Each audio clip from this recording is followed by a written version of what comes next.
Now, greetings, dear students.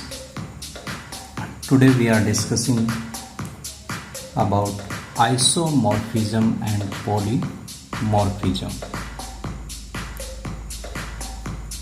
Now, पहले हम discuss करते हैं आइसोमॉर्फिज्म के बारे में.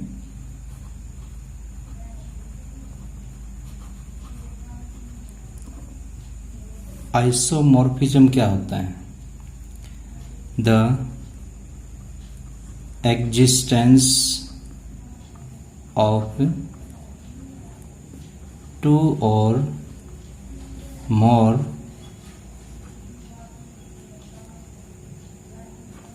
crystalline solid having similar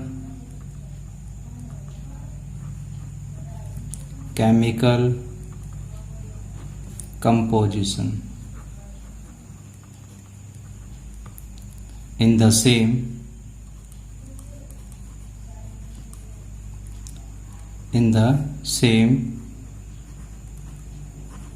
crystalline form or structure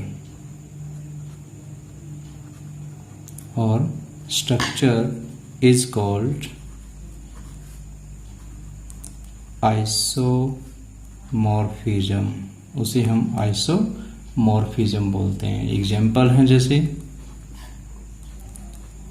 Na3PO4 और सेकंड कौन सा है?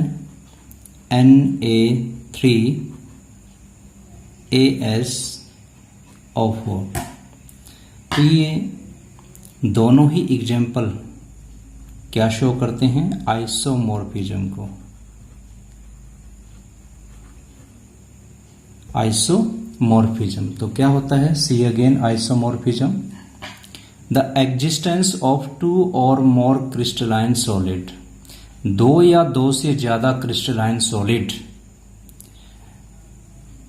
हैविंग सिमिलर केमिकल कंपोजिशन, जिसकी केमिकल कंपोजिशन सेम है, in the same crystalline form और ए स्ट्रक्चर. तो इन दोनों की केमिकल कंपोजिशन है वो सेम है. क्लियर? केमिकल कंपोजिशन सिमिलर है इन सेम क्रिस्टलाइन फॉर्म, तो उसे हम क्या बोलते हैं? Isomorphism. Now comes to the second, polymorphism.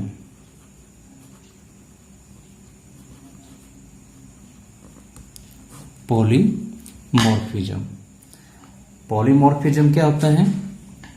The existence of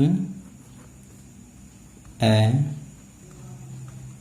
particular substance in more than one crystalline forms is called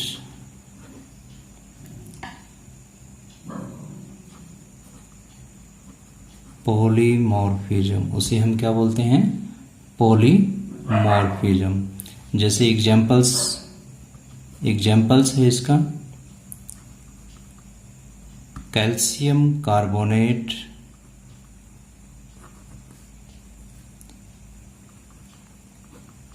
exists in two crystalline forms.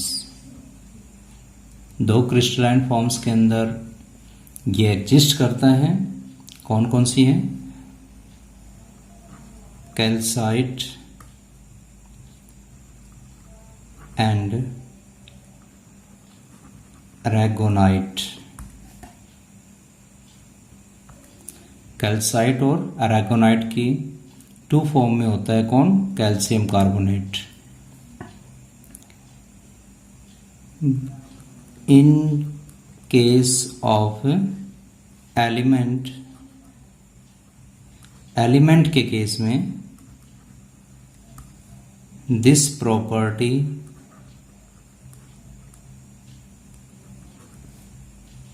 is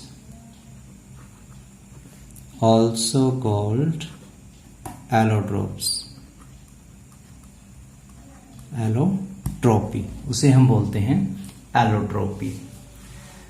तो polymorphism क्या होता है? See, the existence of a particular substance, किसी भी particular substance का exist करना in more than one crystalline form, एक से ज्यादा क्रिस्टलाइन फॉर्म के अंदर।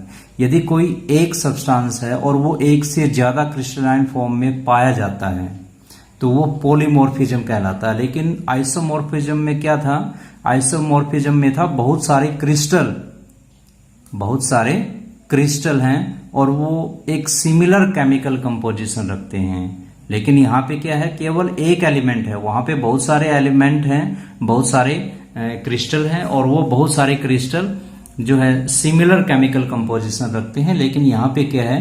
पॉलीमॉर्फिज्म में एक सब्सटेंस है वो एक से ज्यादा क्रिस्टलाइन फॉर्म में पाया जाता है तो उसे पॉलीमॉर्फिज्म कहते हैं। तो ये सब्सटेंस है, कोई भी कंपाउंड है, यदि इस क्रिस्टल की जगह पे अगर कोई एलिमेंट होता कि एक एलिमेंट का मोर देन वन फॉर्म में पाया जाना तो वो क्या कहलाता है? एलोट्रोप्स। क्या होता है वो? एलोट्रोप्स।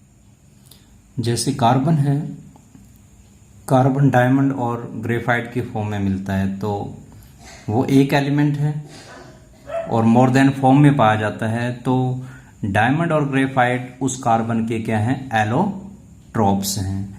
तो इस प्रॉपर्टी को यदि इन केस ऑफ एलिमेंट, यदि एलिमेंट के केस में है तो इस प्रॉपर्टी को एलोट्रोपी बोलते हैं। अगर वो किसी सब्सटेंस के साथ अगर ऐसी प्रॉपर्टी है कि वो मोर देन जो है वन क्रिस्टलाइन फॉर्म के अंदर पाया जाता है तो उसे पॉलीमॉर्फिज्म कहते हैं।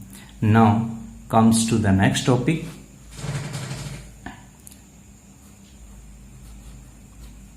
क्रिस्टल लैटिस और स्पेस लैटिस। क्रिस्टल लैटिस और स्पेस लैटिस होती क्या है? किसे कहेंगे crystal lattice? Regular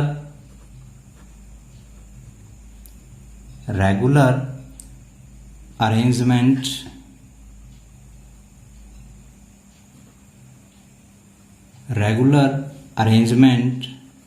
of the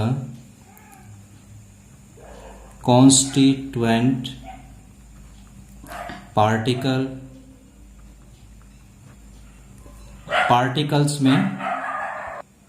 particles में एटम हो सकते हैं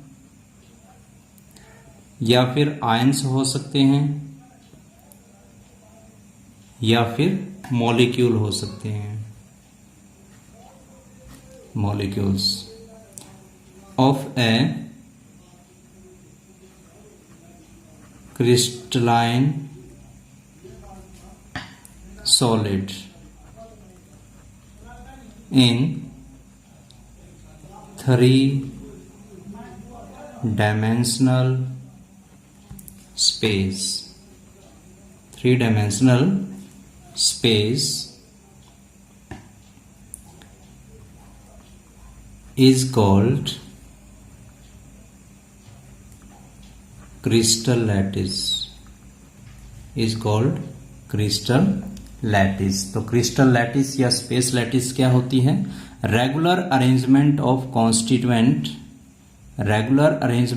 कॉन्स्टिट्यूएंट पार्टिकल, लगातार किसी भी क्रिस्टल के जो कॉन्स्टिट्यूएंट पार्टिकल होते हैं या उनके एटम होते हैं या फिर आयन होते हैं या मॉलिक्यूल्स होते हैं, उनकी अरेंजमेंट, रेगुलर अरेंजमेंट होना। कहाँ पे अरेंजमेंट होना? किसी क्रिस्टल सॉलिड के अंदर, क्रिस्टलाइन सॉलिड के अंदर, इन थ्री डायमेंशनल स्पेस के अंदर किसी क्रिस्टलाइन सॉलिड के जो एटम्स या आयन या फिर उसके कॉन्स्टिट्यूएंट पार्टिकल की रेगुलर अरेंजमेंट होना, वो क्रिस्टल लैटिस या स्पेस लैटिस कहलाती हैं। तो यूनिट सेल किसे कहेंगे? Now the next topic is unit cell. Unit cell क्या होती है? the smallest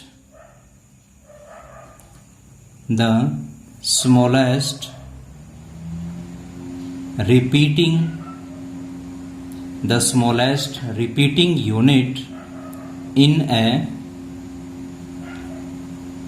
space lattice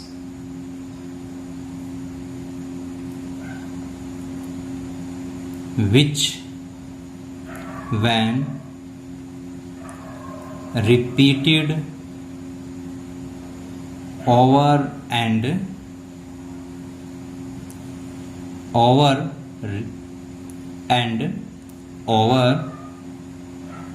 again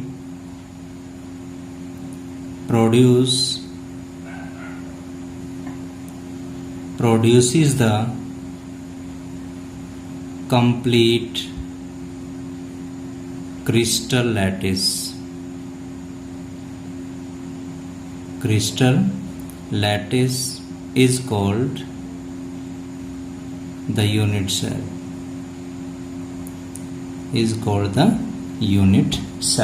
तो यूनिट सेल क्या होती है? Unit cell the smallest repeating unit in a space lattice. ये जो अभी हमने डिस्कस किया स्पेस लैटिस के अंदर स्मॉलेस्ट रिपीटिंग यूनिट जो होती है, और स्पेस लैटिस क्या होता है? स्पेस लैटिस होता है किसी भी क्रिस्टलाइन सॉलिड के अंदर उसके कॉन्स्टिट्यूएंट पार्टिकल की अरेंजमेंट होना, एक रेगुलर अरेंजमेंट होना कॉन्स्टिट्यूएंट पार्टिकल की 3 डायमेंशनल स्पेस के अंदर, वो क्रिस्टल लैटिस या स्पेस लैटिस कहलाता है। तो लेकिन यूनिट सेल क्या होती है? द स्मॉलेस्ट रिपीटिंग यूनिट, एक छोटी से छोटी स्मॉलेस्ट रिपीटिंग यूनिट जो बार बार रिपीट होती है। कहां पे? इन ए स्पेस लैटिस के अंदर। Which when repeated over and over, वो छोटी छोटी स्मॉलेस्ट रिपीटिंग यूनिट बार बार रिपीट होती हैं और क्या बना देंगी? Produce the complete crystal lattice, और एक कंप्लीट क्रिस्टल लैटिस की फॉर्मेशन कर देंगे, is called the unit cell, जिसे हम क्या बोलते हैं? Unit cell. यानी कहने का मतलब क्या है कि स्पेस लैटिस या फिर स्पेस लैटिस या क्रिस्टल लैटिस है, वो तो होती है किसी भी क्रिस्टल के अंदर कॉन्स्टिट्यूएंट पार्टिकल की अरेंजमेंट होना 3 डायमेंशनल स्पेस के अंदर, कि वो कैसे अरेंज किए गए हैं।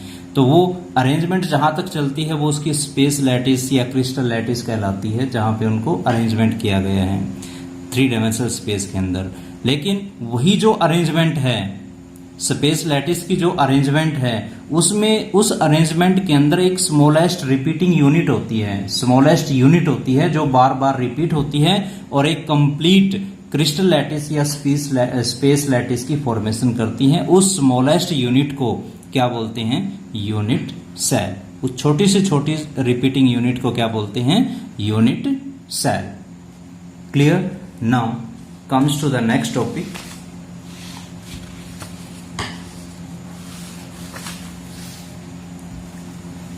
Now next topic is type of unit cell.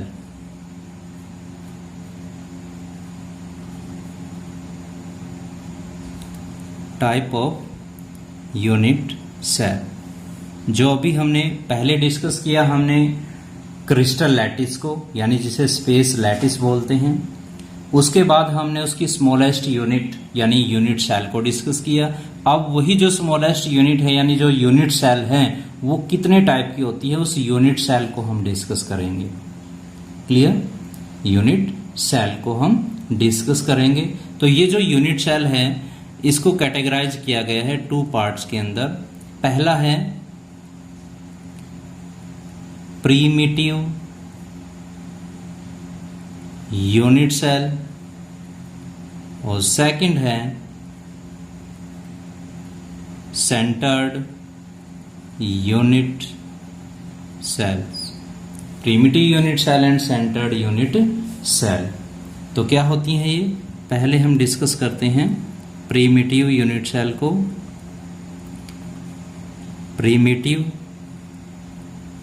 Unit cell, primitive unit cell कौन सी होती हैं?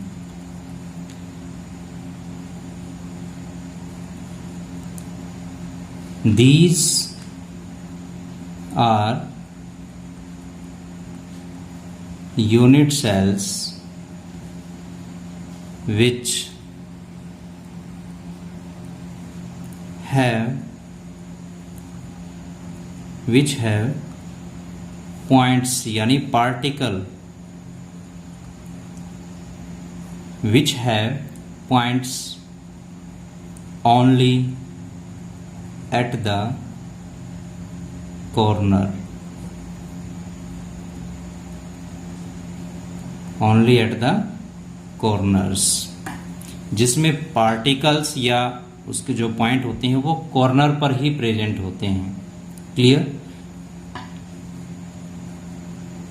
These are also called simple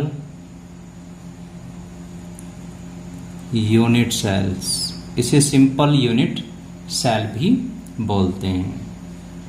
clear? Primitive unit cell कौन सी होती हैं? दीज आर यूनिट सेल, ये ऐसी यूनिट सेल होती हैं विच हैव पॉइंट्स, जिसके पार्टिकल या जिसके point only at the corner, केवल कोनों कोनों पर ही प्रेजेंट होते हैं। These are also called simple unit cell, केवल कॉर्नर पे प्रेजेंट होते हैं, उसे सिंपल यूनिट सेल या प्रिमिटिव यूनिट सेल भी कहते हैं। नाउ सेकंड है centred unit cells. Centred unit cell कौन सी होती हैं? These are unit cells which have points or particle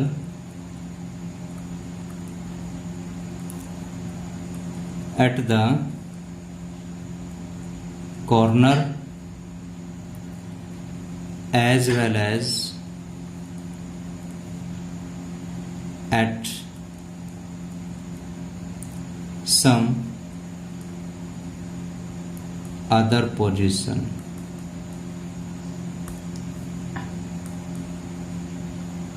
These are again 3 types। आगे फिर ये 3 टाइप्स की हैं। सेंटर्ड यूनिट सेल कौन सी होती हैं? Centered unit cell, these are unit cell which have points at the corner। अब जो प्रिमिटिव या सिंपल थी उसमें जो पॉइंट या फिर जो पार्टिकल्स हैं वो केवल कॉर्नर पे थे, लेकिन जो सेंटर्ड यूनिट सेल हैं इसमें जो पॉइंट या पार्टिकल हैं वो कॉर्नर पे भी होंगे और कॉर्नर के अलावा अदर पोजीशन पे भी वो प्रेजेंट होते हैं, तो उसे हम बोलते हैं centred unit cell. These are unit cell which have point या particle at the corner as well as some other position। Corner के साथ साथ अदर पोजीशन पे भी प्रेजेंट होती हैं, वो सेंटर्ड यूनिट सेल कहलाती हैं। These are again 3 types। ये 3 टाइप्स की होती हैं। पहले है face centred unit cells. Second कौन सी है? Body centred unit cells. और थर्ड टाइप कौन सी है?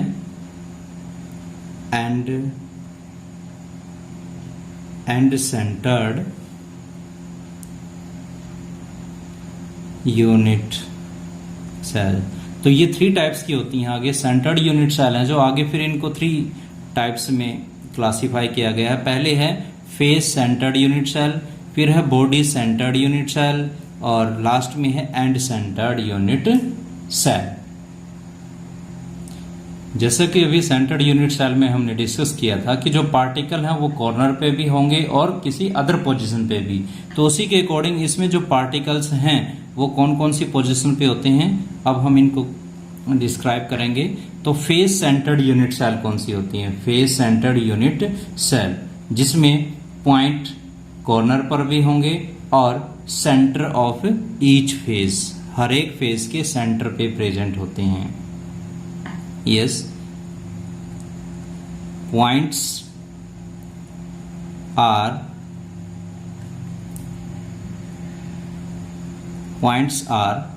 present at the corner and at the center of each face, हर एक फेस के सेंटर पे प्रेजेंट होते हैं। फेस सेंटर्ड, इसके नेम से ही पता चल रहा है फेस सेंटर्ड, यानी कॉर्नर पे तो प्रेजेंट होंगे ही होंगे, साथ में सेंटर के हर एक फेस पे, centre of each face. Clear. Now body centred unit cell. Body centred unit cell कौन सी होती हैं? जिसमें पॉइंट्स होते हैं, जो पॉइंट्स या जो पार्टिकल्स होते हैं present at corner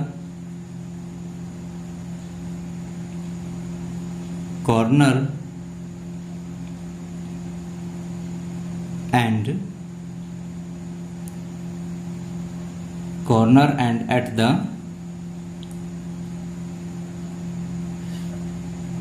body centered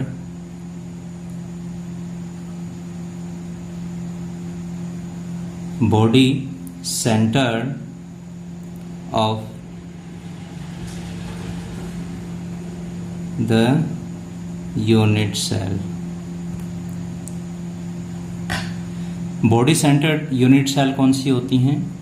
the points present at corner, जिसमें जो पॉइंट्स होते हैं, points are present at corner पे पॉइंट्स प्रेजेंट होते हैं, and at the body centred of each unit cell, हर एक यूनिट सेल के बॉडी में भी प्रेजेंट होते हैं। Now end centred unit cell. And centred unit cell कौन सी होती हैं? जिसमें points are present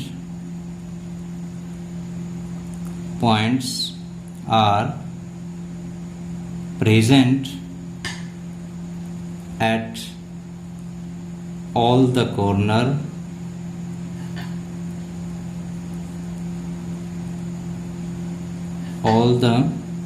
corners and at the center of two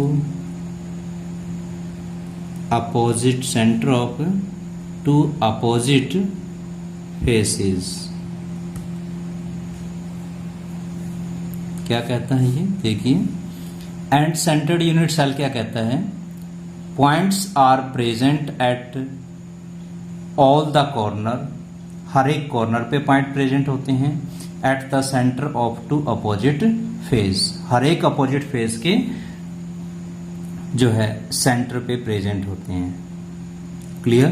तो कोई भी टू अपोजिट फेसेस हैं, उन अपोजिट फेस के सेंटर पे प्रेजेंट होंगे और कॉर्नर पे, और बॉडी सेंटर्ड में बॉडी के सेंटर में प्रेजेंट होगा, और कॉर्नर पे फेस सेंटर्ड में जो है कॉर्नर पे और हर एक सेंटर के ईच फेस पे प्रेजेंट होगा। तो ये सेंटर्ड यूनिट सेल की टाइप थी। So you will revise and learn up to here. If you have any doubt or query, you can discuss with me. Thank you. Have a nice day.